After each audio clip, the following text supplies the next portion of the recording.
Bonjour tout le monde, Marjorie Théodore avec vous aujourd'hui pour une autre émission de Vivement les femmes. Merci à vous de nous écouter sur les ondes de Canal M. Aujourd'hui, nous allons aborder un sujet d'actualité, c'est le sort des enfants de la DPJ, Direction de la protection de la jeunesse, avec la journaliste Nancy Audet qui, à travers son livre « Plus jamais la honte », livre paru aux éditions de l'Homme, nous partage son histoire. Avec résistance, avec patience et avec l'élan que lui ont donné les anges sur sa route, elle a emprunté un parcours improbable qui l'a conduite au journalisme et plus récemment au marrainage de la Fondation des jeunes de la DPJ.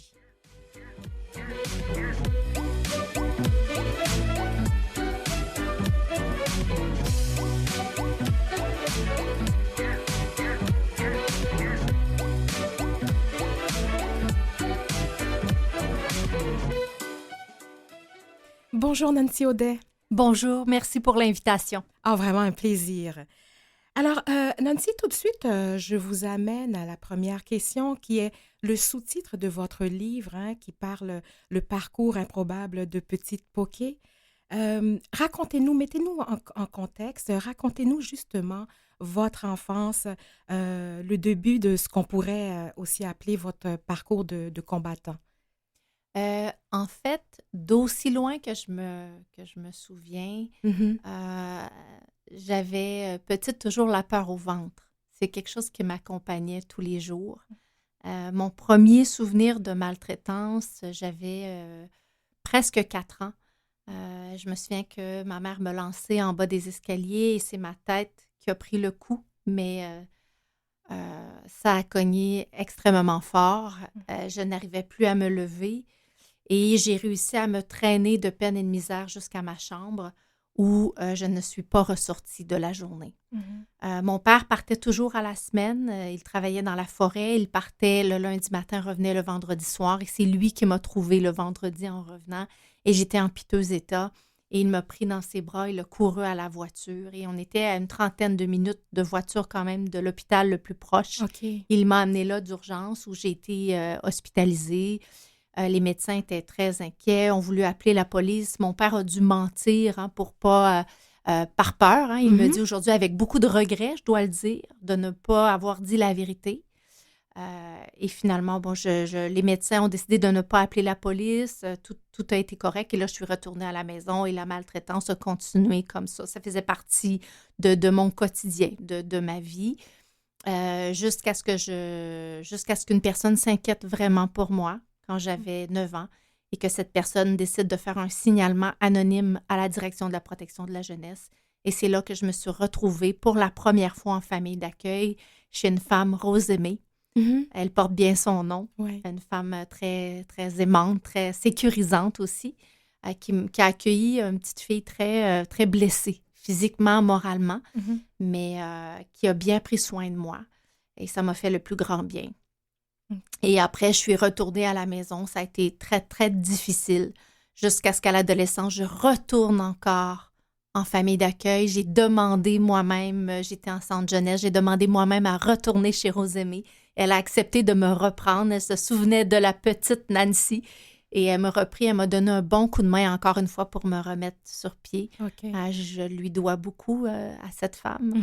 Donc, un début de vie plutôt difficile, mais je suis partie très tôt. J'ai été chanceuse parce que j'ai croisé des êtres humains bienveillants qui m'ont tendu la main, qui m'ont aidée à me relever et à prendre confiance en moi assez pour qu'un jour, je décide d'entreprendre des études supérieures. Ce qui était une grande victoire pour la petite fille de Saint-Dominique du Rosaire. Ah ouais, je comprends. C'est ce qu'on voit d'ailleurs tout le long de votre livre. Donc, que je reprécise, c'est que le parcours, comme vous avez dit, de 4 ans à 9 ans, alors vous étiez retourné dans votre famille, ensuite reparti en centre d'accueil et revenu par la suite. Alors, ça a été quand même des allers-retours entre votre famille et la famille d'accueil. Mais en fait, moi, j'ai été chanceuse parce que j'ai fait la même famille d'accueil. Aujourd'hui, je parle à beaucoup d'anciens qui ont fait 5, 6, 7 familles d'accueil différentes.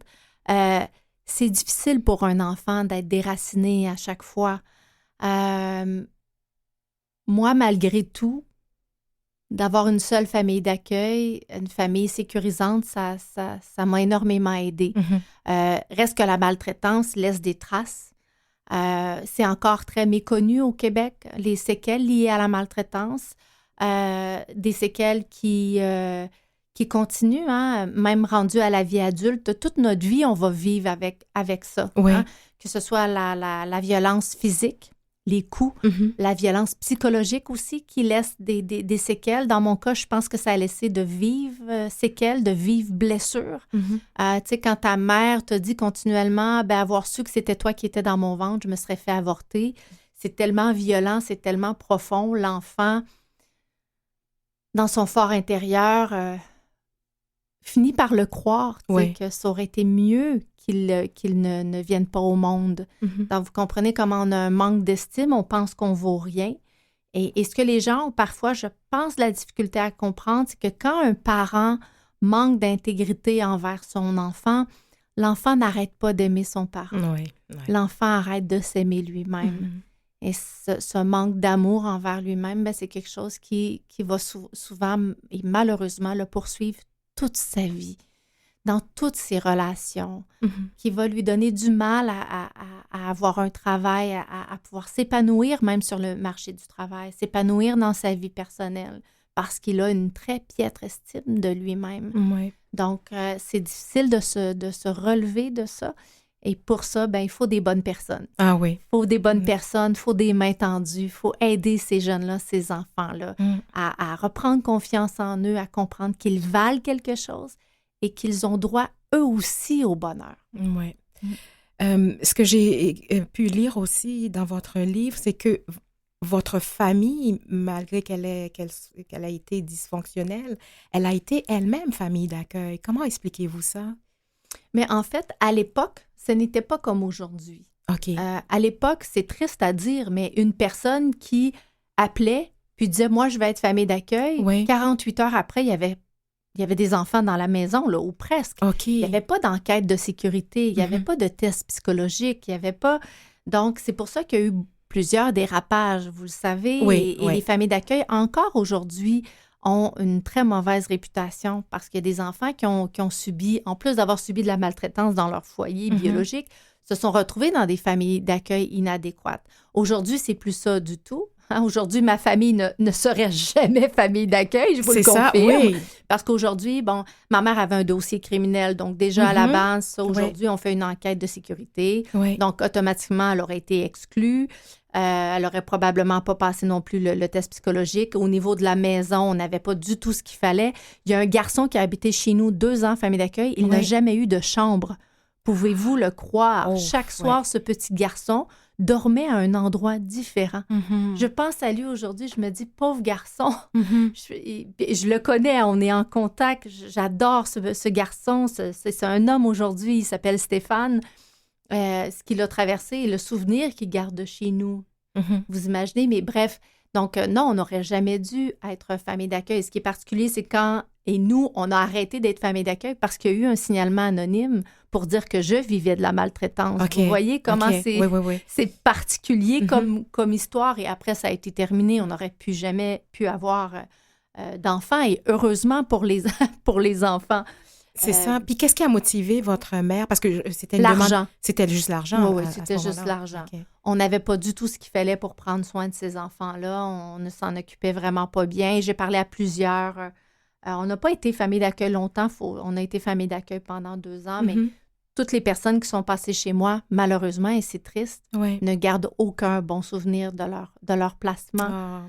Et pourtant, c'est tellement important parce que ce sont des enfants, quand tu arrives en famille d'accueil, tu es tellement fragilisé, tu as besoin d'un endroit sécuritaire, et c'était pas le cas, malheureusement. Puis votre père, dans tout cela, comment qu'il était, comment qu'il agissait? Mon père partait à la semaine. C'était pas un mariage d'amour, c'était un mariage de raison. Mes parents se sont mariés à 18 ans parce que ma mère était enceinte. Ah oui, d'accord. Donc, il n'y avait pas vraiment d'amour, d'affection dans la maison. Et comme il partait toute la semaine, il revenait la fin de semaine. Et quand il revenait la fin de semaine, il était toujours parti. Je le voyais pas beaucoup, mon père. Mais au moins, quand je le voyais, on avait quand même une belle relation.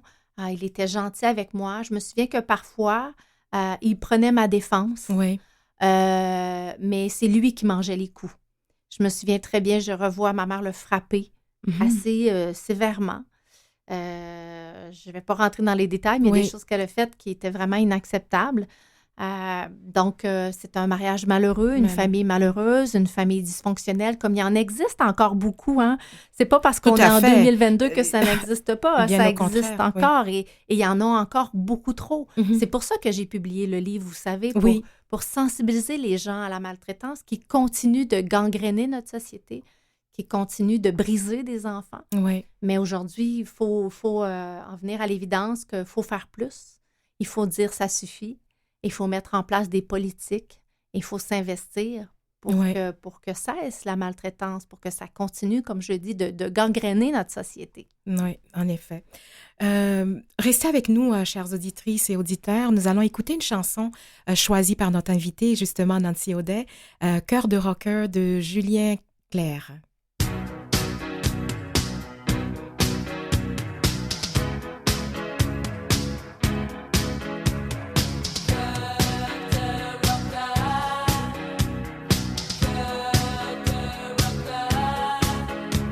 Je n'étais encore qu'un enfant de cœur, que j'avais déjà un cœur de rocker. Je n'aimais pas beaucoup l'école, je ne vivais que pour mes idoles. Yeah, yeah, yeah. Yeah, yeah, yeah. Je n'étais encore qu'un teenager, que je suis parti vivre ma vie en outsider. Mon père voulait me retenir, tout ce qu'il a trouvé à me dire c'est: tu vas faire mourir ta mère. Avec mon cœur de rocker, j'ai jamais su dire je t'aime. Oui mais maman, je t'aimais quand même. Oh, comme personne t'a jamais aimé.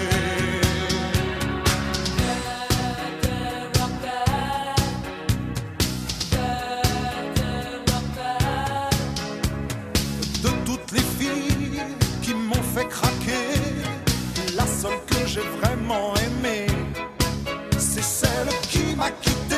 J'ai été bien embêté. C'est vrai que j'étais pas très fidèle, mais j'étais totalement fou d'elle. J'ai voulu la retenir, tout ce qu'elle a trouvé à me dire c'est: tu vas finir ta vie tout seul. Avec mon cœur de rocker, j'ai jamais su dire je t'aime. Oui mais baby, je t'aimais quand même. Comme personne t'a jamais aimé. Avec mon cœur de rocker, j'ai jamais su dire je t'aime. Oui mais baby, je t'aimais quand même. Comme je pourrais plus jamais l'aimer.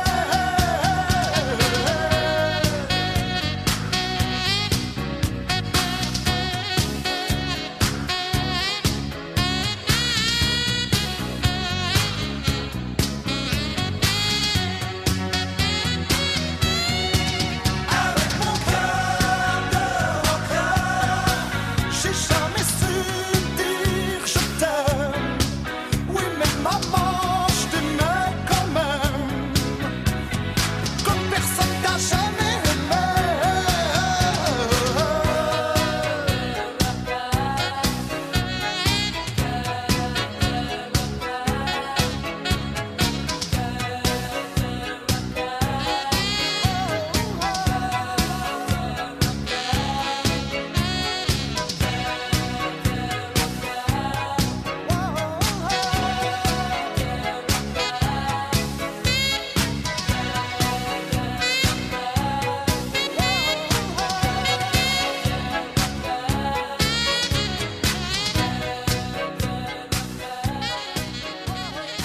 Nous voici de retour avec Nancy Audet, auteure du livre Plus jamais la honte, publié aux éditions de l'Homme. Nancy, ce qui est quand même impressionnant dans votre livre, c'est que c'est toute cette reconnaissance que vous avez pour les personnes qui ont parcouru votre vie puis qui vous ont aidé. C'était important de les reconnaître autant et de continuer. Vous l'avez fait au micro tout à l'heure. Oui, parce que pour 2 raisons. D'un, je ressens une grande gratitude. Mm-hmm. Je suis consciente que sans ces personnes, je ne serais pas assise devant vous aujourd'hui. Oui. J'ai eu des idées noires pendant longtemps. C'est pas un secret, j'en parle dans le livre. J'ai fait une tentative de suicide. Heureusement, je n'ai pas réussi à m'enlever la vie parce que je serais passée à côté de très, très belles choses. Je suis très heureuse d'être en vie aujourd'hui, de pouvoir ressentir un vrai bonheur. Pendant longtemps, j'ai pensé que ce n'était pas possible pour moi, ce n'était pas accessible. Oui. Donc, si j'ai réussi à atteindre un niveau de bien-être, de paix intérieure, c'est parce que j'ai croisé des êtres humains absolument extraordinaires qui ont cru en moi quand moi, je ne croyais pas en moi-même. Oui. Des gens qui ont été d'une immense générosité. Mm-hmm. Des gens qui m'ont accueilli dans leur maison, notamment pendant mes études en journalisme, totalement, gratuitement. Mm-hmm. Juste par... Des fois, je leur dis, mais pourquoi? Oui. Pourquoi tant d'amour? Tu sais, mais parce qu'on a vu quelque chose en toi, Oui. on t'aimait, on s'est attaché à toi. Ben, c'est Manon et Roger, je peux Oui. les nommer, qui aujourd'hui, ben, c'est comme mes parents adoptifs. Hein, je suis très, très près d'eux. On continue d'être très proches. Ils s'occupent beaucoup de ma fille aussi. Ce sont les grands-parents de Lona. Mais ce que je veux envoyer comme message, c'est que j'en côtoie beaucoup. De petits garçons et de petites filles hypothéquées à cause de la maltraitance.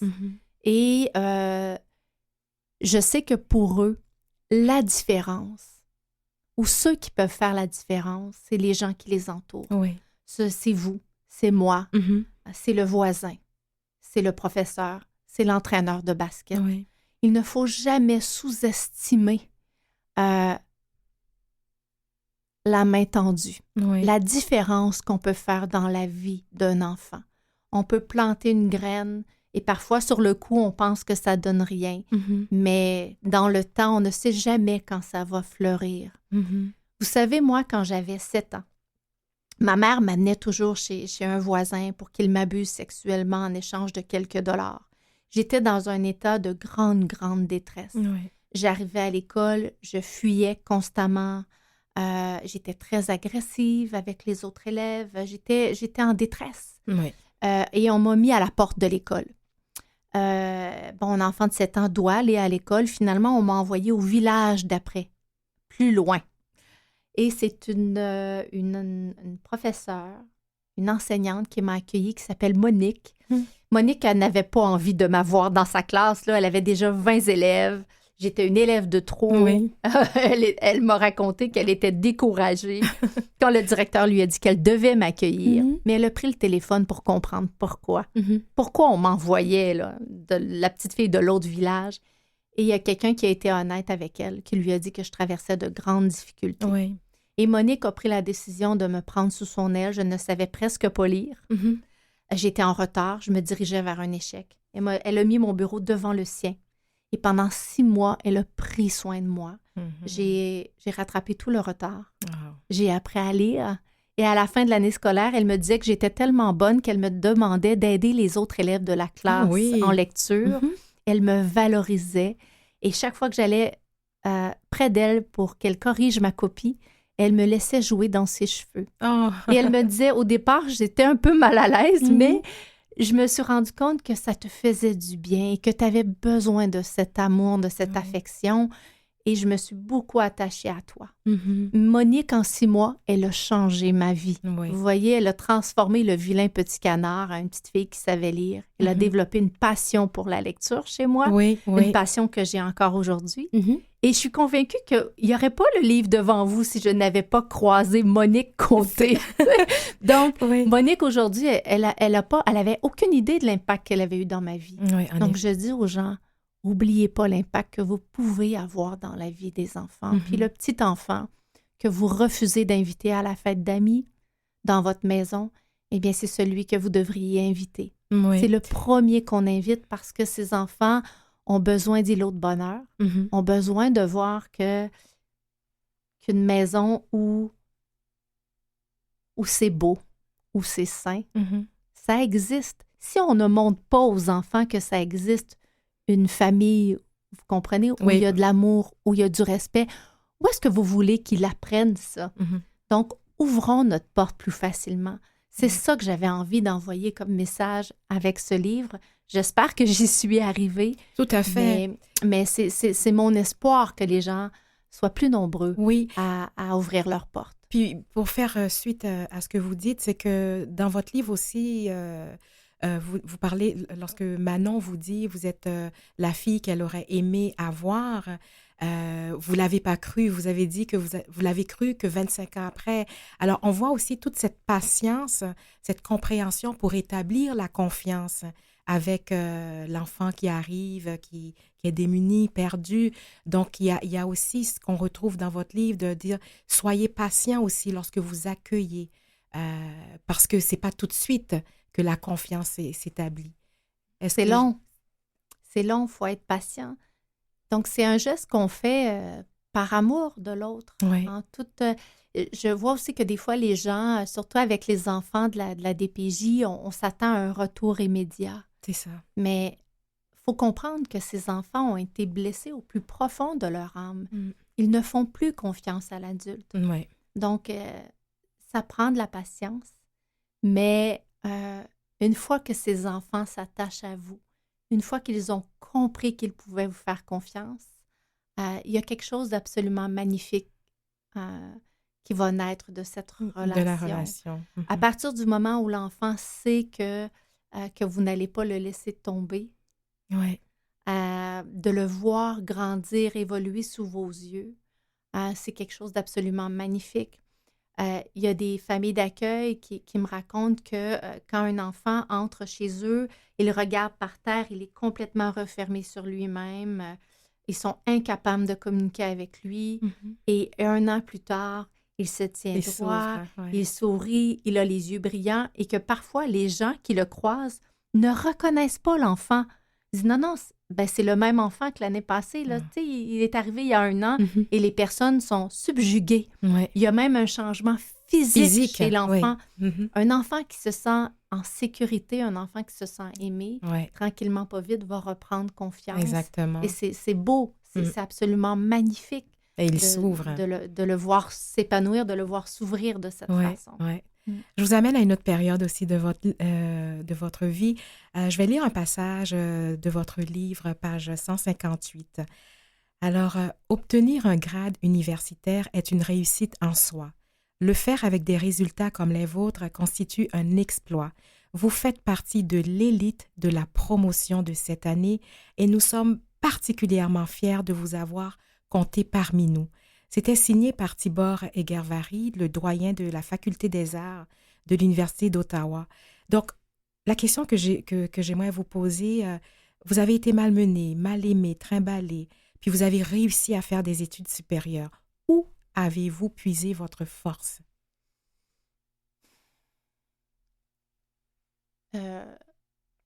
Ça me rend très émue parce qu'avec le recul, je me rends compte que ça a été un miracle, non seulement à l'Université d'Ottawa, mais aussi la Sorbonne Nouvelle à Paris, où je suis allée étudier. Ça a été des études exigeantes. J'ai dû aller puiser au plus profond de moi parce que chez nous, l'éducation, ce n'était pas important. On ne parlait jamais de politique. On ne lisait pas à la maison. Il n'y avait pas de livres à la maison. Donc, je partais de très, très loin. Et encore là, ce sont les personnes qui ont cru en moi, qui m'ont dit « Nancy, tu dois étudier, tu dois aller à l'école parce que l'éducation, c'est ta porte de sortie. » Et on m'a répété ça, on me disait que j'étais capable. Je n'y croyais pas. Et à force de me le répéter, et je remercie ces personnes de m'avoir fait croire que c'était accessible, je pouvais y arriver. Mais si personne plante encore cette graine dans ton cœur, dans ton esprit, ça peut pas naître, ça peut pas grandir. Donc, j'ai fini par le croire et j'ai compris aujourd'hui, c'est vrai que l'éducation est une porte de sortie. Et je le répète constamment. Vous savez, il y a seulement entre 17 et 25% des enfants qui sortent du système de la DPJ avec un diplôme d'études secondaires. Oui, oui. C'est inquiétant. C'est 77% dans la population. Vous imaginez, on n'arrive pas à éduquer ces enfants-là. Ce sont déjà des enfants qui partent avec une longueur de retard, qui sont hypothéqués, mais en plus, on les envoie à la rue à 18 ans, sans éducation, sans métier. On les envoie à la rue et ils sont vulnérables. Exactement. Moi, j'ai envie de lancer un appel pour dire, il faut que ça cesse. Il faut qu'on trouve une façon de permettre à ces enfants d'étudier, de les éduquer. Parce que pour moi, ça a été une porte de sortie, mais c'est une porte de sortie pour tous les enfants de la direction de la protection de la jeunesse qui n'ont souvent pas de réseau, qui n'ont souvent pas de famille pour les soutenir. Oui. Donc, c'est un côté, il faut qu'on améliore. Il faut absolument qu'on améliore ça. Il faut qu'on trouve une façon de leur permettre d'étudier. Oui. D'ailleurs, on va en parler après la pause parce que aujourd'hui, je ne sais pas si vous avez vu, mais le ministre Lionel Carman vient de faire un pas encore suite à la commission Laurent. Donc, on va en parler parce que justement, la suite des études, même qu'est-ce qu'on pourrait faire pour que au moins ils aillent jusqu'au secondaire 5, ce serait en tout cas un choix de société, mais une action à faire dans notre société. On va s'arrêter pour quelques minutes et puis on va revenir avec le sujet par la suite.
Vous écoutez Vivement les femmes avec Marjorie Théodore. Je suis toujours en compagnie de Nancy Audet, journaliste. Donc, Nancy, justement, on parlait du fait que les jeunes devraient poursuivre leurs études. Aujourd'hui, on avait le dépôt, ou plutôt une mise en action du ministre Lionel Carman suite à la commission spéciale là, sur le droit des enfants, Laurent. La commission Laurent. Dans cette commission, vous avez témoigné et puis ça faisait suite au drame de la fillette de Granby. C'est sûr qu'aujourd'hui, on enregistre et puis on vient de faire un pas dans les recommandations, mais est-ce que selon vous, ça a donné des résultats ou ça va donner des résultats? Bien, je l'espère. J'essaie de garder espoir. C'est sûr qu'on a souvent eu des promesses qui n'ont pas été tenues. Donc, on a toujours des doutes. D'ailleurs, on nous parlait de peut-être obtenir de l'argent en 2023-2024. Oui. Vous voyez, ça nous amène encore très loin. Oui. On ne s'en souviendra plus en 2023-2024, alors que les besoins sont urgents. C'est aujourd'hui. Au moment où je vous parle, il y a encore des jeunes qui sortent du système avec un sac à poubelle et quelques vêtements à l'intérieur. Oui. Et qui se retrouvent dans une situation de grande vulnérabilité. Donc, des jeunes qui n'ont pas d'éducation, des jeunes qui n'ont pas de réseau. Donc, quand on les met à la rue, il y en a beaucoup, beaucoup trop qui se retrouvent en situation d'itinérance. Oui. Et ça amène plein d'autres problèmes. Vous savez, ça amène des problèmes de consommation, ça amène des problèmes de santé mentale. Ce sont des jeunes qui ont encore besoin de soutien.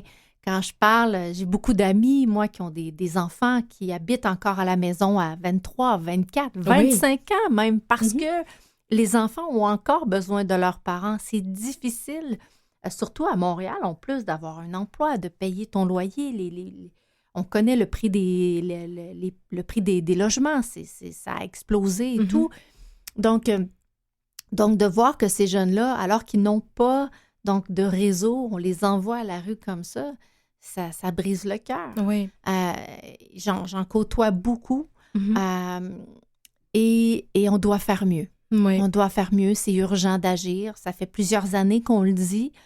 Je parlais avec Dan Bigra, qui, vous savez, s'implique beaucoup avec l'itinérance, qui a le show du refuge. Oui. Et il me disait, Nancy, mais peux-tu dire à la DPJ d'arrêter de nous en produire en amont?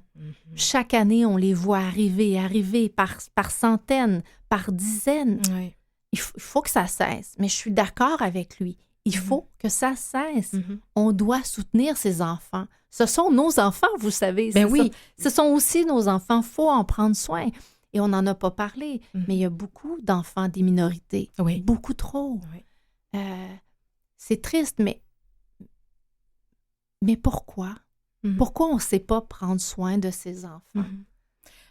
Et donc, ça m'interpelle beaucoup. Et moi, personnellement, je vais continuer d'utiliser ma voix pour exiger des services pour ces enfants. Ils le méritent. Oui. Et on est tous gagnants, parce que ce sont de jeunes adultes qui vont avoir du mal à s'épanouir, des enfants qui vont avoir de jeunes adultes qui vont avoir du mal à avoir un emploi, à contribuer aussi à la société. Mais derrière ça, il y a aussi un coût humain qui, à mon sens, on peut parler d'argent, vous et moi, parce qu'on n'arrête pas de me dire, oui, mais ça coûte cher, oui, mais la maltraitance coûte 4 milliards de dollars par année au Québec. Ce n'est pas moi qui le dis, c'est le rapport, c'est à la fin du rapport de la Commission Laurent. Oui. Donc, peut-être que si on agit en amont en offrant de vrais services et ce dont les enfants ont besoin, bien, on va tous être gagnants, là. On va se retrouver avec des adultes épanouis qui arrivent à contribuer à la société. Oui, puis c'est un choix de société parce que lorsqu'on regarde un peu dans ce que Lionel Carman a mentionné, donc c'est encore mandaté un comité national de coordination et puis l'aide au loyer, l'accompagnement à la scolarisation, un revenu garanti, meilleur accès aux services de santé. Mais ce qui est désolant, c'est qu'on nous dit, mais malheureusement, il n'y en a pas beaucoup qui vont pouvoir y accéder. Puis quels seront les critères pour y accéder? Parce que normalement, tous les jeunes auraient dû avoir droit. Je deviens impatiente. Oui. Parce que pourquoi un autre comité? Pourquoi encore perdre du temps? On a payé une commission d'enquête avec 10 commissaires pendant 2 ans. Ça nous a coûté extrêmement cher. Il y a des dizaines d'experts, des dizaines de personnes qui sont venues témoigner. On le sait très bien ce qui ne va pas. On le sait, c'est écrit noir sur blanc. On a un rapport de 500 pages voilà, qui nous dit voilà ce qui ne va pas et voilà ce qu'il faut faire. Pourquoi on a encore besoin d'un comité? Prenons cet argent-là, prenons ces ressources-là puis donnons-les aux jeunes. C'est ça. On le sait ce qu'il faut faire. Il y en a des choses qui fonctionnent. Vous savez, à Laval, on ouvre ce mois-ci un bloc appartement, des appartements pour des anciens de la DPJ de 18 à 30 ans. On s'assoit avec eux et on établit un projet de vie avec eux. C'est quoi votre projet? Mon projet, c'est de retourner aux études. Bien, tu vas avoir un appartement. On va t'aider à faire ton budget. On va t'apprendre à cuisiner. Tu vas avoir un intervenant qui va être là pour continuer à t'appuyer dans ta transition. C'est merveilleux. Ça fonctionne. C'est de ça dont ils ont besoin. Oui. Une action concrète. D'une action concrète. Arrêtons de parler. Arrêtons de s'asseoir dans une salle pour je ne sais pas se dire quoi. On le sait, c'est le temps de passer à l'action. On le sait ce qu'on doit faire. Donner de l'argent aux bonnes personnes. Et il y a des gens qui ont beaucoup d'expertise au Québec et qui savent très bien quoi faire pour ces jeunes. Sans aucun doute. Est-ce que, Nancy, est-ce que vous pensez que le fait d'avoir eu la commission Laurent, la conscience citoyenne a été plus stimulée, ils sont plus conscients? Je sais pas. Vous savez, moi, je suis allée à la commission, j'ai témoigné. J'ai écouté aussi beaucoup les témoignages. Il y avait très peu de journalistes dans la salle. Ça m'a peinée. Il y a eu d'autres commissions d'enquête au Québec où la salle était bondée tous les jours de journalistes. Ouais. Là, on vient parler de nos enfants, du sort de nos enfants les plus vulnérables. Et il y a très peu de journalistes que ça intéresse. Moi, ça m'envoie un signal que c'est peut-être le temps de revoir nos valeurs en tant que société. Ouais. Donc, je pense que dans les derniers mois, on en parle de plus en plus. On entend des histoires d'horreur souvent. Oui. Mais au moins, je pense que tranquillement, pas vite, on éveille les consciences, mais il y a encore beaucoup de chemin à faire. À faire, oui. Oui. En tout cas, vous, Nancy, vous n'arrêtez pas de poser des actions concrètes. Vous avez un rôle de marraine à la Fondation des enfants de la DPJ. Et puis donc, concrètement, quelles sont vos tâches, vos responsabilités de marraine? Ma responsabilité, c'est vraiment d'appuyer la Fondation, Oui. de faire connaître la Fondation à plus grande échelle. La Fondation est devenue une fondation provinciale en novembre, je crois. OK. Et ça, pour moi, ça me tenait vraiment à cœur parce qu'il y a beaucoup de régions au Québec où il n'y a pas de service, où il n'y a pas de fondation pour les jeunes de la DPJ. Donc, on va pouvoir venir en renfort dans ces régions et aider les enfants. D'accord. Notamment en Abitibi-Témiscamingue. Oui. Où là-bas, je suis originaire de l'Abitibi et c'est l'endroit où il y a le plus haut taux de signalement au Québec. Donc, on va pouvoir venir aider. Donc, j'incite les gens à faire des dons, à venir nous donner un coup de main. La Fondation a mis en place une 60aine de programmes pour aider. Il y a des programmes de tutorat parce que, comme je le disais, au niveau de l'éducation, c'est une problématique. Il faut s'y attaquer. On veut faire partie de la solution. Il y a aussi des bourses d'études pour les enfants qui arrivent à obtenir un diplôme d'études secondaires. On veut les aider à aller au cégep. On veut les aider à aller à l'université. Il y a de la zoothérapie. On les aide à faire du sport. On les aide à suivre des cours d'art plastique, à suivre des cours de musique. On veut leur offrir des opportunités. Comme un enfant qui a un papa puis une maman là, qui a la chance d'aller au musée, qui a la chance d'aller voir un match de soccer, qui a la chance de jouer au basket, bien, on veut offrir les mêmes opportunités à ces enfants. Donc, à la Fondation, on travaille extrêmement fort depuis quelques années pour bâtir plusieurs programmes qui réellement vont faire la différence dans la vie des enfants. Et on fait la différence déjà. On a tellement de beaux témoignages d'enfants. Par exemple, il y a un garçon, il n'arrivait pas à suivre son cours de conduite. C'était important pour lui, pour la suite de sa vie, parce qu'il a besoin de son permis de conduire pour travailler. Donc, on lui a donné un coup de main pour qu'il puisse suivre son cours. C'est des petits gestes comme ça, ici et là, qui, dans la vie d'un enfant, fait la différence. Et je vais toujours continuer à être là et à appuyer la Fondation. Et surtout, moi, j'invite les gens à passer à l'action. C'est une façon de le faire. Oui. C'est de passer à l'action et de pouvoir les aider. Parce que ce qu'on fait, et je parle notamment de la zoothérapie, on a un chien d'accompagnement qui vient dans les centres de réadaptation et c'est magnifique de voir les enfants, la réaction quand ils voient le chien. Immédiatement, ça les calme. Quand ils caressent le chien, c'est un chien aussi qui, parfois, va accompagner les enfants qui doivent aller témoigner à la cour. Oui. C'est des témoignages qui sont difficiles. Ils vont devoir témoigner parfois contre des membres de leur famille. Donc, le chien peut les accompagner. Ça les sécurise énormément. Donc, c'est juste pour vous donner une petite idée de tout ce qu'on fait. Et on ne compte pas arrêter. Au contraire, on a envie de faire encore plus dans les prochaines années et on a besoin du soutien. Du soutien. Donc, c'est la Fondation des enfants de la DPJ. Hein? C'est la Fondation des jeunes de la DPJ. Des jeunes. Vous pouvez facilement trouver le site Internet et vous allez voir, c'est très facile de venir voir tout ce qu'on fait. Tous les programmes sont bien décrits et vous pouvez faire un don, bien sûr, via la page Internet de la Fondation des jeunes de la DPJ. D'accord. Et les actions, son mandat est quand même au Québec. Provincial maintenant, oui, depuis quelques mois. Mhm. Et on a lancé, il y a 2 semaines, un appel au projet. Partout à travers la province, on invite les gens à nous écrire, que ce soit les fondations locales. Nous, on veut travailler en équipe. Hein. On ne va pas prendre la place des fondations locales, c'est important de le dire. Mhm. Nous, on veut travailler en équipe. Si vous êtes une fondation, vous avez une fondation, vous êtes à la tête d'une fondation, par exemple, en Beauce, OK? Oui. Ou à Sherbrooke, peu importe, et que vous avez un projet, mais que vous avez du mal à obtenir tout l'argent nécessaire pour le mettre en place, Mhm. bien, envoyez-nous votre projet et nous, on va essayer de venir en renfort pour vous aider. C'est ça qu'on veut faire. Wow. On veut qu'il y ait plus d'initiatives dans les communautés, Mhm. dans les régions, partout à travers le Québec, parce que les problèmes liés aux enfants Oui. de la DPJ, ben, c'est partout au Québec. C'est partout. C'est oui. partout. Alors, Fondation des jeunes, des enfants de la DPJ. Alors, nous allons écouter une autre chanson, mais adorée par Lona, qui est la fille de Nancy. Alors, pour toi, Lona, la chanson « On écrit sur les murs » de Kids United. On écrit sur les murs le nom de ceux qu'on aime, des messages pour les jours à venir.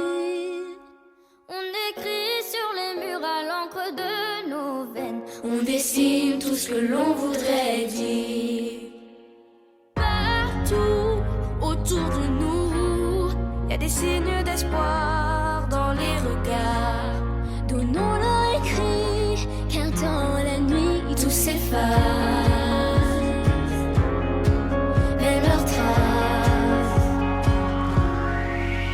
On écrit sur les murs le nom de ceux qu'on aime, des messages pour les jours à venir. On écrit sur les murs à l'encre de nos veines, on dessine tout ce que l'on voudrait dire. On écrit sur les murs la force de nos rêves, nos espoirs en forme de gravity. On écrit sur les murs pour que l'amour se lève, un beau jour sur le monde endormi. Des mots seulement gravés pour ne pas oublier, pour tout changer. Mélangeons demain dans un refrain nos visages, métissage. On écrit sur les murs le nom de ceux qu'on aime, des messages pour les jours à venir. On écrit sur les murs à l'encre de nos veines, on dessine tout ce que l'on voudrait dire. On écrit sur les murs la force de nos rêves, nos espoirs en forme de gravity. On écrit sur les murs pour que l'amour se lève, un beau jour sur le monde endormi. On écrit sur les murs le nom de ceux qu'on aime, des messages pour les jours à venir. On écrit sur les murs à l'encre de nos veines, on dessine tout ce que l'on voudrait dire. On écrit sur les murs le nom de ceux qu'on aime, des messages pour les jours à venir. On écrit sur les murs à l'encre de nos veines, on dessine tout ce que l'on voudrait dire. On écrit sur les murs la force de nos rêves, nos espoirs en forme de gravity. On écrit sur les murs pour que l'amour se lève, un beau jour sur le monde endormi. Un beau jour sur le monde endormi. Alors, Nancy, nous continuons avec vos actions. Vous êtes devenue grande sœur de 2 jeunes garçons ivoiriens qui vivaient près de chez vous. Vous êtes ensuite devenue mère de Lona. Vous avez réussi à briser le cycle de la violence faite aux enfants. Qu'est-ce qui fait, selon vous, que d'autres n'y arrivent pas? Les mains tendues. Ah oui. Parce que, comme je le disais tantôt, je pense à Anthony Calvillo. Mhm. Il a raconté, Anthony Calvillo, pour ceux qui ne le connaissent pas, c'est l'ancien quart arrière des Alouettes de Montréal. Ok. C'est un joueur de football américain qui est venu jouer ici. Mhm. C'est le meilleur quart arrière de l'histoire des Alouettes de Montréal. Anthony racontait que son père était très violent Ouais. avec sa mère. Il battait sa mère et il était très agressif avec ses enfants. Anthony, c'est le modèle qu'il avait. Et à l'adolescence, il a commencé à jouer au football et il a rencontré un entraîneur qui a changé sa vie et qui a commencé à l'inviter chez lui pour souper. Il voyait qu'Anthony, c'était difficile pour lui à la maison. Et Anthony était étonné de voir que son entraîneur traitait sa femme avec amour, avec respect, la complimentait, respectait aussi ses enfants, leur demandait comment était ta journée à l'école. Et il racontait que un jour, il a réalisé que lui, il voulait être comme son entraîneur. Il ne voulait pas être comme son père. Et il est devenu un homme bon, un homme comme son entraîneur, un homme de famille, un homme aimant, respectueux. Mais c'est ça, si on ne donne pas l'opportunité à la personne de sortir de ce cycle de violence, si on ne lui donne pas l'opportunité de voir autre chose, il est là de danger. Et malheureusement, au Québec, il y a beaucoup de gens qui reproduisent le cycle de violence, ce qu'on appelle le cycle intergénérationnel. Et il faut le briser.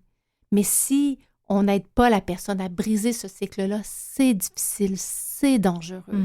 Donc, moi, ça m'attriste toujours de savoir qu'un ancien de la DPJ qui a des enfants, bien ensuite se fait enlever à son tour ses enfants. Il faut donc... Mais c'est notre échec à nous. Vous savez, c'est notre échec parce qu'on n'a pas su bien prendre soin d'eux et leur donner les services dont ils avaient besoin pour briser ce cycle-là. Donc, comment on peut faire en sorte qu'on ait plus d'histoires de succès?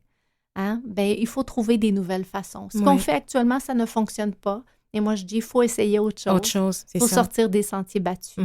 Il faut être innovateur et il y en a plein de possibilités. Je voulais vous poser la question, est-ce qu'il y a une différence entre un homme et une femme? C'est-à-dire, est-ce que c'est plus facile de briser le cycle de la violence par une femme? Mais ce que vous venez de dire, ça dépend vraiment des gens, des modèles. Mais c'est sûr. C'est ça. Tout est là. Ce sont les modèles qui font la différence. Si on a grandi... dans un milieu très violent et qu'on n'a pas eu la chance de voir autre chose, il est là le danger. Donc, il faut agir et il faut agir en amont.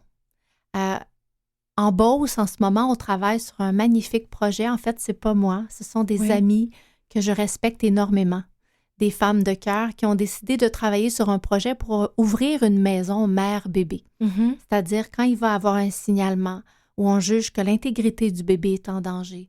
Au lieu de retirer le bébé, on va inviter la maman à venir vivre dans cette maison-là et on va l'aider, la maman, à briser le cycle. On va lui permettre d'aller chercher de nouveaux outils parce qu'on veut que le bébé reste avec sa maman. Peut-être qu'elle n'a pas eu la chance de croiser des gens qui lui ont permis d'acquérir ces outils parentaux dont on a besoin. Donc, on va offrir un endroit sécuritaire où habiter avec des services multidisciplinaires pour aider la maman à garder son bébé puis éventuellement lui permettre de voler de ses propres ailes et de devenir une maman outillée. Ça, pour moi, ça me parle beaucoup. Donc, c'est le genre de projet, quand je vous dis, il faut être innovateur. Il faut essayer de nouvelles choses. Moi, ça me plaît de savoir qu'on va permettre à un bébé de rester avec sa maman. Vous savez, un jour, on m'a demandé, Nancy, est-ce que tu aurais aimé avoir d'autres parents? Et je dis, non. Moi, ce que j'aurais voulu, c'est avoir des parents heureux, avoir des parents épanouis, des parents qui avaient les outils pour m'aimer, pour prendre soin de moi. C'est ce que j'aurais souhaité de tout mon cœur. Mais comme eux aussi ont eu du mal à briser le cycle, ça n'a pas été possible. Mais pour moi, ça va demeurer probablement ma plus grande victoire d'avoir réussi à briser le cycle. De toute façon, j'aurais jamais eu d'enfant si je n'avais pas eu la certitude que j'allais être en mesure de l'aimer et de ressentir cet amour inconditionnel et être en mesure d'en prendre bien soin. Je continue là-dessus parce que je trouve, dans votre livre, vous relatez très bien toute l'émotion lors de votre accouchement qui vous a envahi lorsque Lona est venue au monde. J'aimerais vous demander, est-ce que ce rôle vous amène à vous dépasser régulièrement? Alors, comment vous le vivez? Ça fait déjà 5-6 ans, mais quand même. Lona vient d'avoir 6 ans. En fait, ça m'a complètement transformée. Mhm. Oui. J'avais déjà fait beaucoup de chemin, je crois, avant la naissance de Lona, mais depuis qu'elle est arrivée, je suis une nouvelle personne. Oui. Je pense que cet amour m'a donné vraiment le désir, le goût de devenir une meilleure personne, Mhm. de devenir la meilleure version de moi-même. Oui. Ça m'émue beaucoup parce Oui. que j'aimerais que toutes les personnes qui ont la chance de devenir parents, parce que devenir parent, c'est un privilège. Mm. On l'oublie parfois. Mm. C'est un privilège qui vient avec de grandes responsabilités. C'est pas une décision qu'il faut prendre à la légère. Mhm. Élever un petit être humain, c'est difficile. Et moi, ça m'a donné vraiment des ailes. J'ose constamment me remettre en question et me demander, sans que ce soit une obsession, je vous rassure, mais j'hésite pas à me remettre en question et de voir qu'est-ce que je peux faire toujours de plus. Et ce que j'ai appris de très précieux avec Manon, qui m'a accueillie pendant des années sous son toit, c'est on peut parler autant qu'on veut. C'est facile de dire « je t'aime Oui. », mais il n'y a rien qui parle plus qu'un geste. Mhm. Et j'essaie dans mes gestes, surtout dans mes gestes, de lui apprendre l'amour, le respect des autres. Mhm. Je sais qu'elle a toujours un regard vers moi, de la façon que je traite les autres, Oui. de la façon dont j'interagis avec les autres. Et quand je la vois derrière après refaire ses gestes, Oui. ça pour moi, ça parle Vous avez gagné. ça parle beaucoup Oui. plus. On a beau dire 1 million de fois, j'ai beau lui dire 1 million de fois que je l'aime, mais je dois surtout lui montrer par des gestes au quotidien, en prenant soin d'elle, qu'elle est importante pour moi et qu'elle est la priorité dans ma vie. Oui. Et tu l'as dit, je suis grande sœur Oui. de Oui. 3, d'une adolescente et de 2 garçons. C'est ça, oui. Et c'est ce que j'essaie de leur montrer Oui. dans mes gestes, que je suis là pour eux. Pour eux, oui. Aziz, depuis 10 ans maintenant, ça fait longtemps. Il avait 8 ans Ah oui, ok. et il vient de célébrer ses 18 ans. Ah oui, oui. Et on est plus proches que jamais. Mhm. J'aime beaucoup cet enfant et on grandit beaucoup ensemble. Oui. Dans le mentorat, là, j'ai dit aux gens, là, Mhm. oubliez pas que dans une relation avec un enfant, qu'on décide de devenir grand frère, grande sœur ou mentor, on grandit autant que l'enfant Oui. dans cette relation. En effet. Puis, est-ce que vous parlez ouvertement à votre fille de votre parcours ou elle est encore trop jeune? Non, elle est encore trop C'est ça, jeune.